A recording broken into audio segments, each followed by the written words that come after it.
गांव कालीपुर अपनी हरियाली और शांत माहौल के लिए मशहूर था, लेकिन इसी गांव के किनारे स्थित थी एक पुरानी उजाड़ हवेली जिसे लोग काला बंगला के नाम से जानते थे। गांव के बुजुर्ग कहते थे कि इस हवेली में जाने वाला कभी लौटकर वापस नहीं आता था। वहां से अक्सर रात के वक्त चीखने चिल्लाने की आवाजें आती थीं और कई लोगों ने हवेली की खिड़कियों में एक सफेद साए को घूमते हुए देखा था। गांव में अंधविश्वास फैला हुआ था कि इस हवेली में किसी प्रेतात्मा का वास है। लोग शाम ढलते ही इस हवेली के आसपास जाने से कतराते थे। एक दिन गांव में अजय नाम का एक युवक आया। वह शहर का पढ़ा लिखा लड़का था जो भूत प्रेत जैसी बातों पर यकीन नहीं करता था। जब उसने गांव वालों से हवेली के बारे में सुना तो उसे लगा कि ये सब केवल अफवाहें हैं। अजय को रहस्यमयी चीजों की खोज में रुचि थी, इसलिए उसने तय किया कि वह इस हवेली के रहस्य का पर्दाफाश करेगा।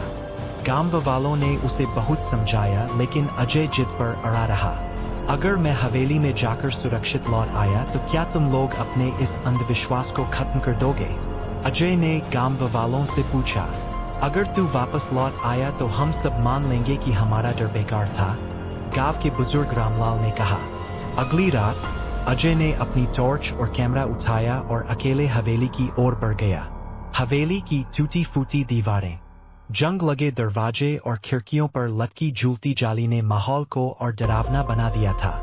अजय ने जैसे ही हवेली का दरवाजा खोला, एक ठंडी हवा का झोंका उसके चेहरे पर पड़ा। हवेली के अंदर धूल की मोटी परत जमी थी। चारों ओर मकड़ियों के जाले थे।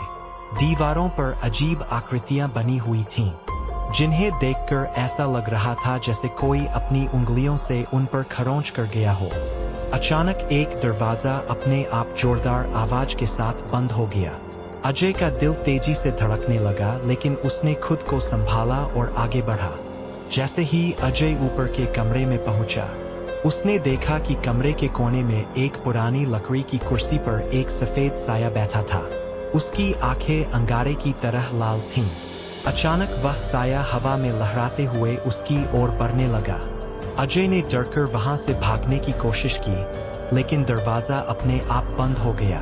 तभी कमरे में एक पुरानी तांबे की घंटी लटकती हुई दिखी, जिसे बजाते ही हवा का रुख बदलने लगा।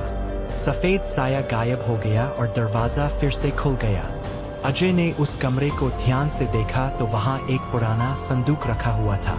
उसमें कई पुराने दस्तावेज थे, जिनसे उसे पता चला कि यह हवेली एक जमींदार की थी, जिसका नाम वीरेंद्र सिंह था। उसकी पत्नी को उसके सगे भाई ने संपत्ति के लालच में मार दिया था और उसकी आत्मा उसी हवेली में भटक रही थी। हर साल उस दिन जब उसकी हत्या हुई थी, उसकी आत्मा हवेली में प्रकट होती थी। अजय ने गांव के एक अनुभवी पुजारी को बुलाया। उन्होंने हवेली में विशेष पूजा का आयोजन किया। जैसे ही मंत्रोच्चार शुरू हुआ, हवेली में जोरदार आंधी चलने लगी।